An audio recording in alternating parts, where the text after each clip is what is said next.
Hello students, welcome to my channel. Thank you.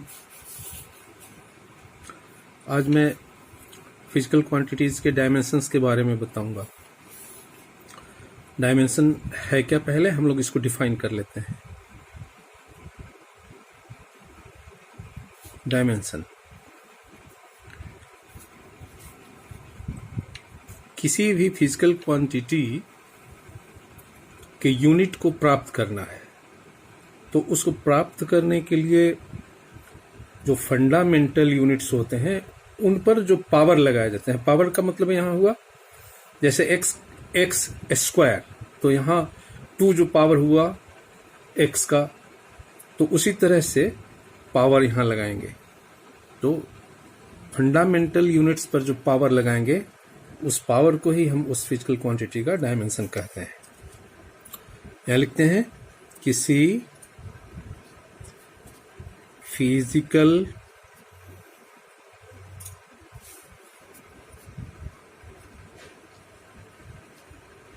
Quantity के unit को प्राप्त करने के लिए फंडामेंटल यूनिट पर लगाए जाने वाले पावर्स को उस फिजिकल क्वांटिटी का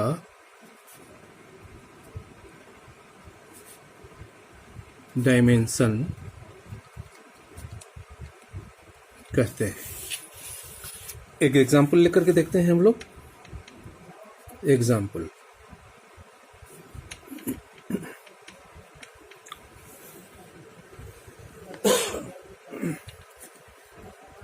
जैसे वेलोसिटी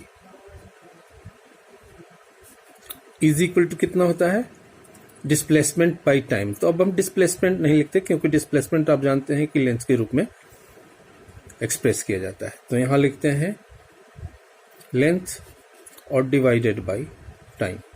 तो लेंथ का पावर यहां कितना हुआ 1, और टाइम का पावर कितना हुआ यहाँ 1।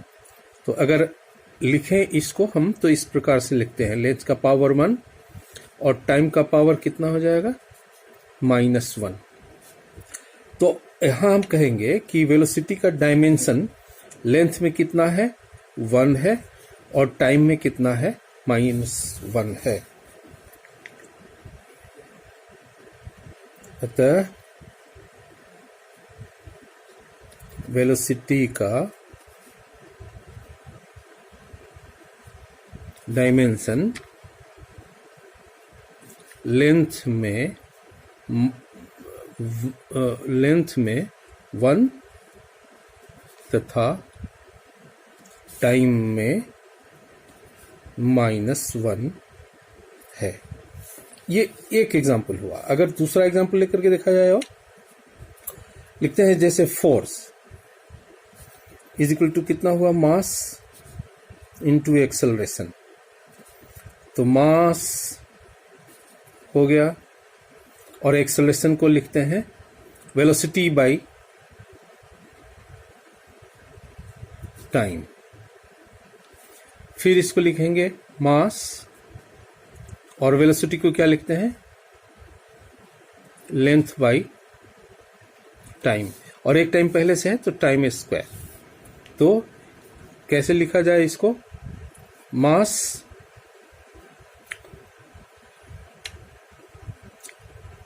में 1 हो गया, और लेंथ का पावर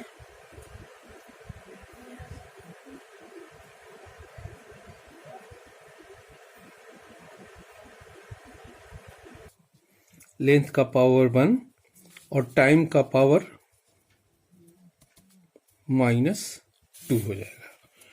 तो इस प्रकार यहां अगर हमें कहना होगा तो कहेंगे कि फोर्स का डायमेंशन मास में 1 है, लेंथ में 1 है और टाइम में -2 है। तो इसी प्रकार से डायमेंशन हम लोग लिखा करते हैं।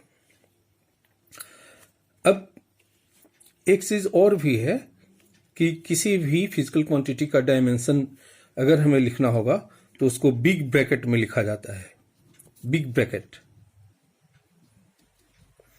ब्रैकेट में अगर लिख देंगे, जैसे एग्जांपल के रूप में लिखेंगे वेलोसिटी का डायमेंशन लिखना होगा तो लिखेंगे वेलोसिटी और उसको बिग ब्रैकेट में बंद कर देंगे। फिजिकल क्वांटिटी का जब हम डायमेंशन लिखते हैं तो ये जान लीजिए कि नंबर्स के डायमेंशन नहीं होते। नंबर्स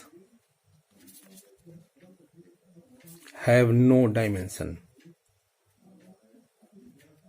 संख्याओं की बीमाएं नहीं होती। जैसे 1, 2, 10, 20, 100, 1/2, 3/4 या 0.01, 30.60, इस तरह से कुछ भी फ्रैक्शन में हो, होल नंबर हो, कुछ भी हो, तो उसके डायमेंशन नहीं होते। इसलिए हमने कहा कि numbers have no dimension.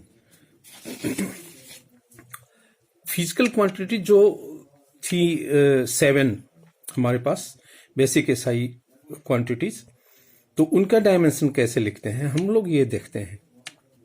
Dimension of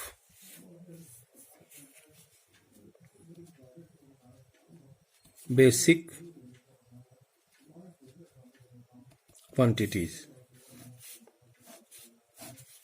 जैसे आप जानते हैं लेंथ, दूसरा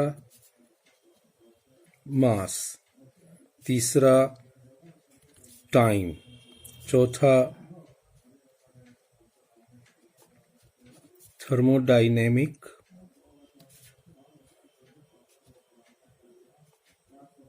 टेम्परेचर जिसको उष्मागतिक ताप कहा जाता है, 5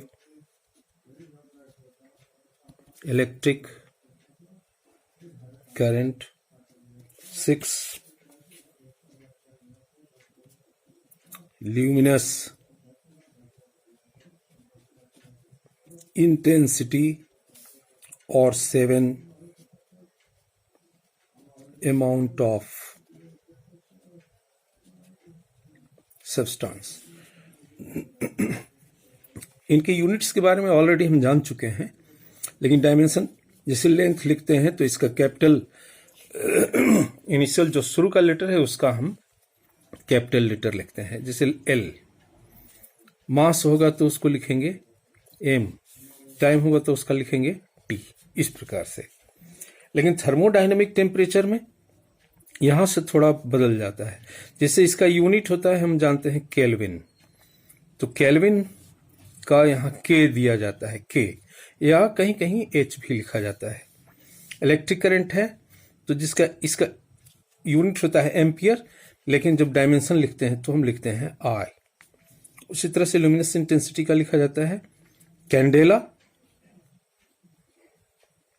तो इसका यहां पर लिखते हैं सी, और अमाउंट ऑफ सब्सटेंस का लिखा जाता है एन। तो इस प्रकार से 7 जो बेसिक क्वांटिटीज हैं उनके ये डायमेंशन हो गए। अगली बात जो हमें जाननी है वह है कैसे डायमेंशन फिजिकल क्वांटिटीज का और लिख सकते हैं। जैसे डिराइव्ड क्वांटिटीज होंगी तो उनका कैसे लिखा जाए।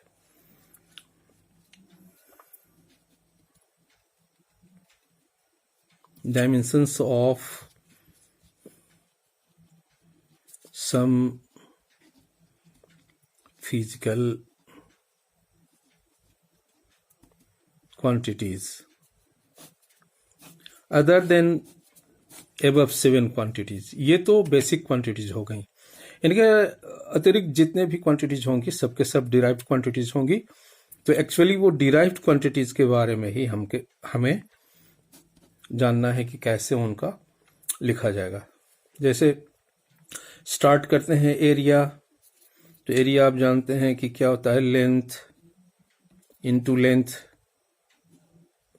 तो इसलिए लेंथ के लिए एल लिखेंगे, फिर एल लिखेंगे, ये मिल करके एल स्क्वायर हो जाएगा, या इसको m का पावर 0, l का पावर 2 और t का पावर 0, किसी भी क्वांटिटी के ऊपर पावर 0 देने से उसका वैल्यू 1 हो जाता है, इसलिए यहाँ 1 हो गया, ये भी 1 हो गया, तो एल स्क्वायर मतलब इसके इक्विवेलेंट हो गया। उसी तरह से अगर वेलोसिटी का डायमेंशन लिखना है तो कितना लिखेंगे, जैसे एरिया का डायमेंशन, तो इसका मतलब हम इसको ब्रैकेट में ऐसे लिख देंगे, वेलोसिटी का डायमेंशन तो इसको ब्रैकेट में लिख देंगे, और फिर लेंथ का डायमेंशन ऐसे, लेंथ का डायमेंशन ऐसे लिख करके और फिर इस तरह से लिख देते हैं। उसी तरह से वेलोसिटी का डायमेंशन लिखना होगा तो लिखेंगे लेंथ का डायमेंशन डिवाइडेड बाय टाइम का डायमेंशन। तो इस तरह से ये L ऊपर में हो जाएगा, नीचे में T हो जाएगा, एल टी पावर -1 लिखेंगे, या फिर इसको m का पावर 0, l का पावर 1 और t का पावर -1 लिखा करते हैं। इसके बाद फिर देखते हैं, मान लीजिए डेंसिटी। डेंसिटी का डायमेंशन क्या होता है, मास बाई वॉल्यूम। मैंने पहले ही कहा है कि इसका फॉर्मूला या डिफिनीशन पहले से जानना होता है, बगैर जाने हुए उसका हम यूनिट या डायमेंशन नहीं लिख पाएंगे। तो मास के लिए m लिखेंगे और वॉल्यूम के लिए L into L into L, length into breadth into depth या हाइट, तो L का पावर 3 हो जाएगा, तो यहाँ m L का पावर हो जाएगा -3, या आप इसको लिख सकते हैं m का पावर 1, L का पावर -3 और t का पावर 0, इस तरह से। अगर फोर्स का लिखना है डायमेंशन तो फोर्स को बिग ब्रैकेट में लिख देंगे। फोर्स बराबर क्या होता है, मास यानी मास का डायमेंशन इनटू एक्सेलरेशन यानी एक्सेलरेशन का डायमेंशन, ऐसे लिख देंगे। तो मास के लिए तो m हो जाएगा, और एक्सेलरेशन का आप जानते हैं एल टी का पावर -2 होता है। तो इस प्रकार ये डायमेंशन हो गया। डायमेंशन फॉर्मूला किसको कहा है, इसी तरह से हम बहुत सारे क्वांटिटीज का लिख सकते हैं। जैसे मान लीजिए स्ट्रेन है, स्ट्रेन को कैसे डिफाइन करते हैं, चेंज इन लेंथ बटा ओरिजिनल लेंथ, यानी लेंथ बाय लेंथ एक्चुअली हो गया, तो उसका कोई नो डायमेंशन लिख देते हैं। Change in length original length, तो क्या लिखेंगे, ये नो डायमेंशन, क्योंकि सेम क्वांटिटी हो गया। स्ट्रेस होगा तो फोर्स बटा एरिया, तो जो फोर्स का होगा वो लिख देंगे और बटा एरिया का जो होगा वो लिख देंगे, तो वही उसका डायमेंशन हो जाएगा। इस प्रकार से आप आसानी से किसी भी फिजिकल क्वांटिटी का डायमेंशन लिख सकते हैं बच्चों। एक दूसरा जो डिफिनीशन है हम जानना चाहते हैं, क्योंकि उसका उपयोग होगा आगे में, नाम है उसका डायमेंशनल फॉर्मूला। वीमीय सूत्र इसको कहते हैं। वीमीय सूत्र कैसे डिफाइन करते हैं, किसी भी फिजिकल क्वांटिटी का यूनिट तथा लेंथ, मास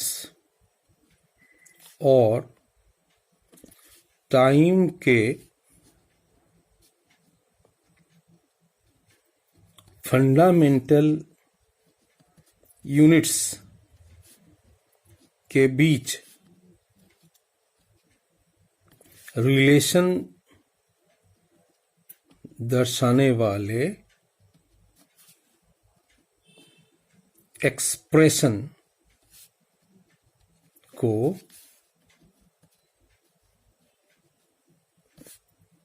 डायमेंशनल फॉर्मूला कहते हैं। एग्जाम्पल अगर लें तो एग्जाम्पल लिखेंगे,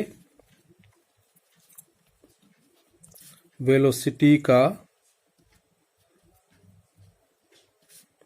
डायमेंशनल फॉर्मूला क्या हुआ, आप जानते हैं लेंथ बटा टाइम होता है, तो एल टी का पावर -1 हो जाएगा। उसी तरह से ये एक हो गया। एक्सेलरेशन का डायमेंशनल फॉर्मूला क्या हो जाएगा, एल टी का पावर -2 हो जाएगा।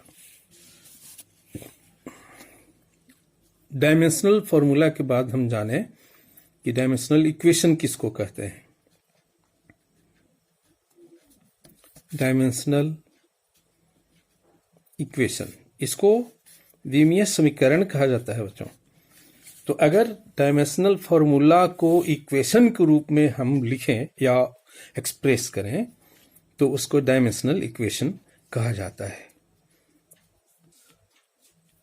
जब डायमेंशनल फॉर्मूला को इक्वेशन के रूप में व्यक्त किया जाता है तो इसे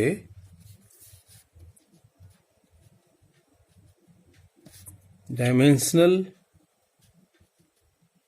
इक्वेशन कहते हैं। एग्जाम्पल इसका लिख करके देखा जाए, जैसे वेलोसिटी, तो v इक्वेशन में क्या होता है, एक इक्वेशन जिसके लेफ्ट हैंड साइड में कुछ टर्म होते हैं, राइट हैंड साइड में कुछ टर्म होते हैं। v is equal to L T power -1, ये भी एक इक्वेशन के रूप में हुआ।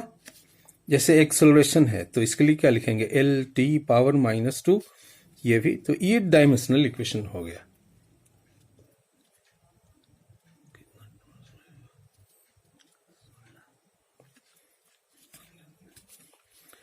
तो इस प्रकार से हम डायमेंशनल इक्वेशन के बारे में जान गए। इसके बाद फिर नेक्स्ट क्लास में हम लोग ये पढ़ेंगे कि प्रिंसिपल ऑफ होमोजेनिटी क्या होता है और डायमेंशनल इक्वेशंस के यूजेस क्या क्या होते हैं। आशा है ये सारी बातें आपको समझ में अच्छी तरह से आ गई होंगी। आप किसी भी फिजिकल क्वांटिटी का डायमेंशन कैसे लिख सकते हैं इसके बारे में हमने आपको बताया, आप अच्छी तरह से समझ गए होंगे। तो नेक्स्ट क्लास में फिर हम मिलेंगे। अगर आपको ये अच्छा लगा तो आप हमें लाइक करें, शेयर करें और चैनल को सब्सक्राइब करें। Thank you so much.